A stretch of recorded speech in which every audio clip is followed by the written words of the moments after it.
All right, guitar students, right now we are going to talk about power chords, which first of all, I just think is a hilarious name. I don't know who got to name power chords and decided that they wanted to, but they did. Also, interesting fact, technically, power chords aren't actually chords by the definition of what a chord is, but that's something that we'll get to later. So I want to show you first and let you hear what a power chord is, then tell you basically how to make them, and then how they can be helpful to you.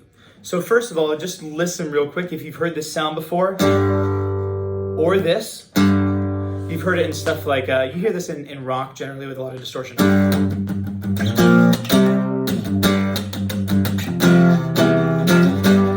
That sort of sound, that's what a power chord basically is. It's really designed a lot for electric guitar. It handles distortion really, really well. If you are playing on an electric guitar with a lot of distortion, you play one of your normal chords that we've strummed, you'll notice that some of the notes like these get really muddy. Well, a power chord actually takes those notes in the chord that would get muddy and it takes them out. And so it helps the sound be cleaner, you might say. We would also call it beatless. That basically means, here, listen real quick. If you hear these two notes and they clash, you almost hear waves in between them. The more waves you have, or the faster the waves sound like that, the more your distortion on your electric guitar is going to get muddied up and you won't be able to hear the notes. Now, if you listen to this,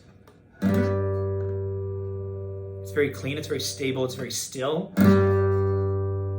That's going to handle distortion a lot better. And so that's kind of how power chords really started to develop and become important.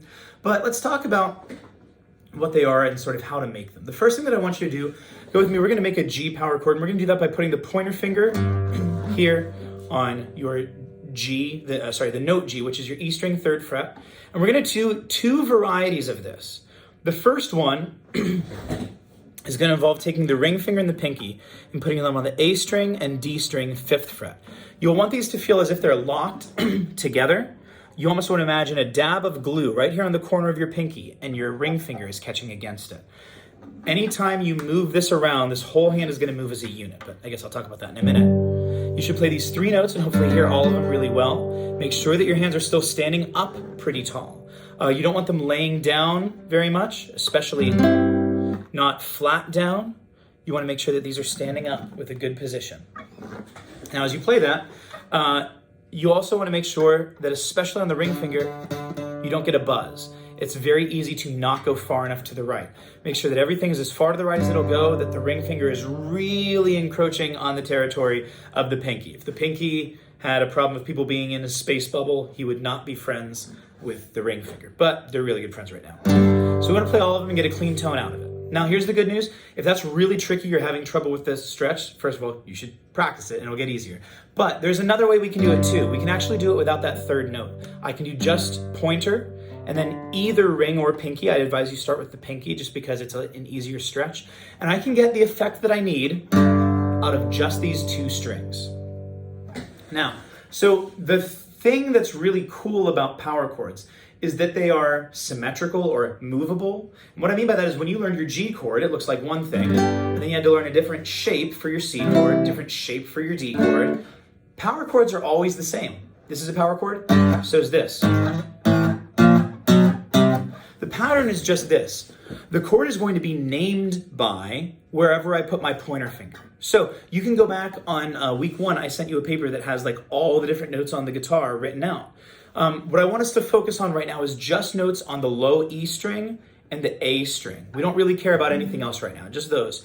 And so if you put your finger on any note, you're going to be able to play a power chord on it. So right now, I want us to play a B flat power chord. There's 2 places we could play it. The first one is going to be A string 1st fret. That's a B flat. Should say A sharp / B flat. Another place I could do the same thing, I could find a B flat, is I'm going to go on the E string 6th fret. Should be the same note. Now you can pick either of these you want. I'm going to stay down here on the 6th fret, so if you want to copy me, go right ahead. And the pattern is going to be like this. Your pointer finger goes on the root note, the note that we're going to name the chord by. And then if you are doing 2 fingers, 2 strings, your pinky is going to go on the next string 2 frets higher. So this is on 6, this is on 8. If I'm doing the next 2 strings, a full 3-string power chord, then, sorry, the ring is going to go there instead of the pinky, and the pinky is going to go on that same fret of the next string. So 6, 8, 8, if that makes sense. 6th fret, 8th fret, 8th fret.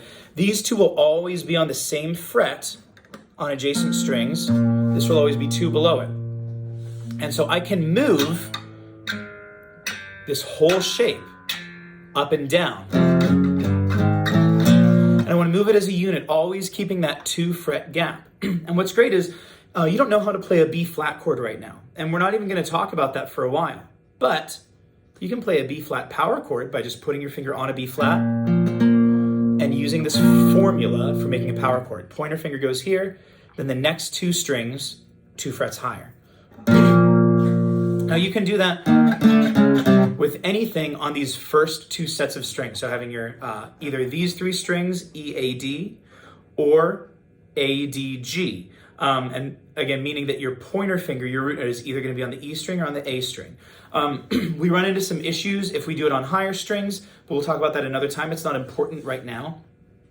But what is important is that you can get your pointer finger used to finding any note you want, but you could go online right now and you could type in pretty much any song you want, any song we haven't talked about in class, any song we won't talk about in class, but any song that you like. You can find that B-side from your favorite band that no one else has ever heard of, and you can find their song and you can look up chords for such and such. And you can maybe not play the full major and minor chords, but you can play power chords of that song, even if you don't know how to play the regular full chords. If I see something, like there's a lot of great piano songs, for example, that like the key of B flat, which has a lot of B flat chords and E flat chords. We haven't learned that, but you can play a B flat power chord, pointer finger on E string B flat. Sorry. There's your B flat chord. And then to find an E flat, I'm going to put my pointer finger on A string 6th fret. That's an E flat. I'm going to do the same pattern. Next string, 2 frets higher. And then my pinky's going to go on the same with that. Well, now I've got a B flat chord and an E flat chord that I can play. So you can go ahead. In fact, I would challenge you this week to pick one song that you like that we've not talked about in class at all. And I just want you to look up the chords for it and see if you can make those power chords work and sound correctly like the song. If you have any troubles with that, or you run into anything where it's like, hey, I don't think it works this way, send me an email. Let's see if we can find some interesting exceptions, and then I'll try to explain how those work as well. So that's all we need to know for the moment on power chords. We'll do more with them later, but that's how to play and find power chords. Happy practicing.